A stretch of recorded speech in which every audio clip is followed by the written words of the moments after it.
Tamburlaine the Great by Christopher Marlowe. Characters, Summary, Analysis. Hello and welcome to the discourse.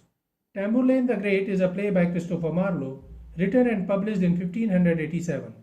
The play attained huge success in the theatre, hence Marlowe wrote the second part in 1588. Tamburlaine the Great was the only play by Christopher Marlowe that was published while he was alive. The titular character of the play is loosely based on Timur of Central Asia, who founded the Timurid Empire in 1405. Tamburlaine is significant because it was the first play in which the author adapted blank verse, breaking from the rigid Tudor style in which poetry and plays were written before it. Marlowe wrote the play in blank verse. The play also exhibited innovation and moral and intellectual complexity in the plot. Christopher Marlowe often depicted ordinary characters chasing extraordinary dreams. Medieval society had preached that each individual should know his or her place. However, Marlowe believed in breaking the norms, and this is what he depicted in most of his plays. Tamburlaine pursues the best even if it appears beyond his reach. In his plays, Marlowe depicted characters who through force of character rejected the lot into which they were born and through force of personality reached unbelievable heights. Marlowe's Barabas in the Jew of Malta seeks limitless wealth. Faustus seeks forbidden knowledge. Mortimer in Edward II wants to usurp the crown. Tamburlaine, on the other hand, aims much higher than any of the other Marlovian characters. He wishes to rule the world and almost succeeds. But his quest for power doesn't stop there. He aims to challenge gods. The first part was a 5-act play, while Marlowe penned the second part as a 4-act play in 1588, culminating the story of Tamburlaine. Characters of Tamburlaine the Great. Tamburlaine is a poor shepherd who becomes the emperor of Turkey through his sheer will. He is a war-loving man who manages to conquer many countries. He is very proud and likes being addressed as Tamburlaine the Great. He is cruel and war-loving, expecting his sons to be the same. However, his eldest son, Caliphus, is a calm, rather cowardly man whom Tamburlaine kills by his own hands. Mycetus is the king of Persia. He is a coward and foolish man tricked by his brother Khosrow. Khosrow takes the help of Tamburlaine in overthrowing Mycetus, believing that he will be the next king. But Tamburlaine tricks him too and becomes the king. Xenocrate is an Egyptian princess whom Tamburlaine captures. She falls in love with him even though she is supposed to marry the Prince of Arabia. She has 3 children with Tamburlaine. She is as sadistic, proud and ambitious as Tamburlaine and supports him through thick and thin until she dies. Bajazeth is the emperor of Turkey whom Tamburlaine defeats and captures. Bajazeth too is very proud and violent. He kills himself by bashing his head into the walls of his cell when he realizes that Tamburlaine will humiliate him forever. Zabina is the empress of Turkey and the wife of Bajazeth. She too is captured by Tamburlaine, who wishes to treat her as a slave. Like her husband, she kills herself. Amyrus is Tamburlaine's younger son who succeeds him.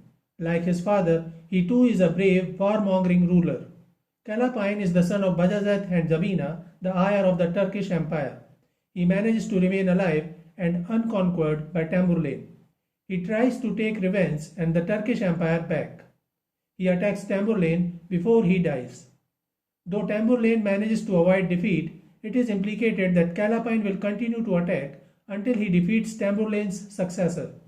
Orcanes is the king of Natolia. He is a fierce soldier and opponent of Tamburlaine, who tries everything possible to save his kingdom against Tamburlaine's expansionist moves. King of Soria and King of Trebizond are conquered by Tamburlaine, who forces them to pull his chariot and ultimately kills them. King of Jerusalem too is defeated by Tamburlaine. Takelis and Usumkasen are friends of Tamburlaine, whom he makes the king of Fez and king of Morocco respectively. Both are loyal to Tamburlaine. Sigismund is the king of Hungary who vows not to attack Natolia but breaks his vow and gets defeated by the king of Natolia. The captain of Balsera is killed when Tachilles and Thardimas attack his city. His wife Olympia kills her son and tries to kill herself, but Tachilles stops her. Impressed by her beauty, he decides to imprison her and present her to Tamburlaine. However, Olympia succeeds in tricking Tachilles into killing her. Summary of Tamburlaine, Part 1. The play begins with a prologue in which the frivolous clowns and the mother wits of other works declare that this play won't be focusing on petty subjects that are discussed in other plays, and that the story is about a great conqueror and his victories. Act 1 begins in the court of Maecetes, the king of Persia, who discusses with his brother Khosrow about Tamburlaine, an outlaw, and his band of other outlaw shepherds continually troubling his estate. Meander, the loyal advisor of Maecetes, describes Tamburlaine as a sturdy Scythian thief who first opposed to pay taxes, and when soldiers abrogated his field, he threatened to revolt. Maecetes sends Thardimas, a proud chieftain, with 1,000 horsemen to defeat Tamburlaine. He then orders Menaphon, another chieftain, to follow and help Thardimas.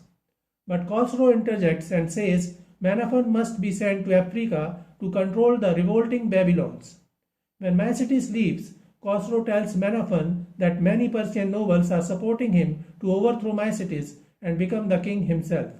Meanwhile, Tamburlaine attacks and captures a caravan taking Janocrate, the Egyptian princess. When he sees Janocrate, he falls in love with her and proposes to her to marry him. Janocrate is already promised to the Prince of Arabia, but she genuinely falls in love with Tamburlaine, seeing his leadership qualities. Tachilles and Usumkasen praise Tamburlaine and his bravery. Tamburlaine promises Janocrate that she will be respected and remain safe. At the same time, Thardimas appears with the force of 1,000 horsemen, but is convinced by Tamburlaine to shift his allegiance in favor of him. Thardimas becomes a loyal chieftain of Tamburlaine. When Khosrow learns this, he plans to take the help of Tamburlaine and his force to depose Maecetes. Tamburlaine attacks Persia. To disarray his soldiers, Menander advises Maecetes to throw gold in the streets. Maecetes tries to protect his crown, and Tamburlaine lets him keep the crown until his army is totally defeated. Persian soldiers soon accept defeat, but Khosrow flees with the crown to Persepolis. Tamburlaine challenges Khosrow and wins, killing Khosrow during the fight. Tamburlaine becomes the king of Persia and decides to attack Turkey. Bajazeth, the emperor of Turkey, gathers all his kings and prepares to resist Tamburlaine. Meanwhile, Aegidas, a loyal lord of Egypt, advises Janocrate not to let herself be manipulated by Tamburlaine. Janocrate tells Aegidas that she wants to marry Tamburlaine. Aegidas realizes that Tamburlaine overheard what he said and stabs himself to avoid being tortured by Tamburlaine. Tamburlaine marches on Turkey and defeats the forces of Bajazeth. He captures Bajazeth and Jabina, his wife, and keeps them as slaves. Tamburlaine and Janocrate then enjoy torturing and humiliating Bajazeth and Jabina. Janocrate then sends Jabina to serve Aipe, Janocrate's maid, while Tamburlaine instructs Anipe to treat Jabina as a slave. Tamburlaine plans to attack Arabia as he wishes to defeat the Prince of Arabia to whom Janocrate is betrothed. Meanwhile, the Sultan of Egypt is worried about Janocrate and asks for help of the Arabian king to stop Tamburlaine. When Tamburlaine comes to know about this, he prepares to attack Egypt. Janocrate pleads him not to attack Egypt, but he ignores her pleas. His army reaches Damascus. The governor of Damascus sends virgin girls to please Tamburlaine to avoid an attack, but Tamburlaine declines the gift. He orders the slaughter of all those virgins and then displays them on the city walls. He kills the governor of Damascus himself. He continues to march towards Egypt. While Tamburlaine is at war against Egypt, Bajazeth realizes that there is no way he can protect his pride and decides to end his life. He hits his head on the wall of his cell until he dies. When Jabina learns this, she runs towards his cell, hits her head on the wall of Bajazeth's cell, and dies. Callapine, the son of Bajazeth and Jabina, is still imprisoned. Meanwhile, Tamburlaine defeats the Sultan of Egypt and murders the Prince of Arabia. He spares the life of the Sultan and rather offers him much more territory to rule than the Sultan ever had. After returning, Tamburlaine marries Janocrate. Summary of Tamburlaine the Great, Part 2. The terror of Tamburlaine continues as he wishes to conquer the world. Orcanes, the king of Natolia, learns that Tamburlaine's next target is his kingdom. The king of Natolia is already engaged in a tussle with Sigismund, the king of Hungary. He meets Sigismund and offers a truce to unite their army and protect their territories against advancing Tamburlaine. Sigismund recognizes the gravity of the situation and accepts the truce, vowing not to attack Natolia and thus helping Orcanes against Tamburlaine. However, Frederick, one of his advisors, suggests to him that they should ally with Tamburlaine and help him defeat Natolia. Meanwhile, Callapine, the prince of Turkey, bribes the jailer of his cell and promises him a kingdom if he lets him slip away from the cell and prepare an army against Tamburlaine. The jailer remembers how Bajazeth and Jabina were humiliated and decides to help Callapine and lets him slip away. Before marching to Natolia, Tamburlaine meets his three sons. While the younger two of his sons, Amyras and Salybinus, are exactly like him, cruel, warm-loving, and ambitious, his elder son Caliphus often preaches about peace. He worries that his grown sons are not warlike, especially the lazy and cowardly Caliphus. Janocrate assures him that they are. Janocrate shows some signs of illness but hides away, and Tamburlaine marches towards Natolia. When Sigismund learns about Tamburlaine's army preparing to attack, he accepts Frederick's advice and attacks Natolia from other side. However, Tamburlaine learns about Janocrate's sudden death due to her illness, while he is still in the war. Stricken by grief, he decides to return to Turkey while his sons remain on the battlefield. Orcanes successfully defends Natolia, defeating Sigismund and Tamburlaine's war chiefs together. After returning to Turkey, Tamburlaine burns down the city where Janocrate died and forbids anybody to rebuild it. Callapine takes advantage of the situation and gathers Turkish kings to support him, who crown him as their emperor and swear to help him in taking revenge for the humiliation his father and mother were forced to face. After sulking for a while, Tamburlaine learns about the revolt of Callapine and decides to return to the battlefield again. He sends Theridamas and Tachilus to march northward, where they attack the city of Balsera, whose captain fights valiantly but dies during the war. His wife Olympia knows how cruel and sadistic Tamburlaine and his ways are. Thus, she decides to murder her son and then to kill herself. While she succeeds in murdering her son, Tachilus stops her from killing herself and imprisons her, hoping to present her to Tamburlaine as a gift. When Theridamas sees Olympia, he gets seduced by her and tries to court her. Olympia makes a fool of him and tells him that she has an ointment that protects against any injury or even knife stabs. To prove herself, she applies some ointment on her belly and asks Theridamas to stab her. He foolishly does so and unwittingly murders her. Meanwhile, Tamburlaine and Usumkasan attack the kings supporting Callapine.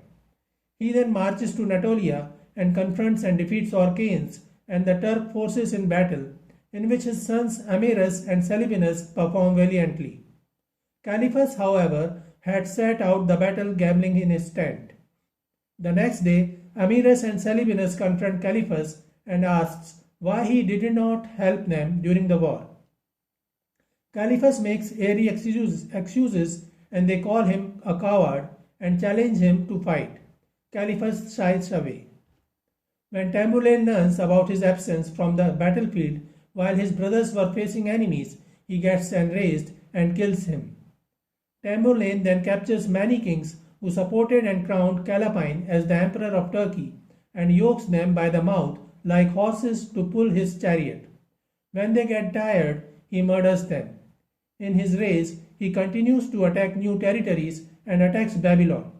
The governor of Babylon is a coward who tries to hide in the city among the citizens, hoping Tamburlaine won't kill citizens. When the city is conquered, the governor tries to convince Tamburlaine not to kill him, but his plan fails. Tamburlaine hangs the governor of the city, orders every Babylonian drowned, and burns Islamic religious books. In his rage, he declares he is destined to rule the world and dares Muhammad to challenge his own power. Suddenly, he falls ill and feels very weak. He decides to return to Persia. On his way back, his forces are ambushed by Callapine and his army. Tamburlaine strives to fight a last battle but cannot garner the strength. His son Amyrus skillfully manages to defeat Callapine, who runs away, vowing to attack again.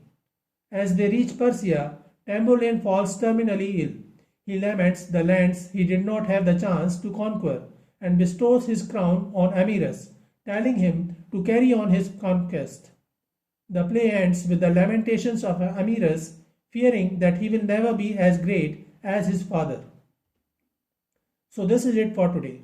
We will continue to discuss the history of English literature. Please stay connected with the discourse. Thanks and regards.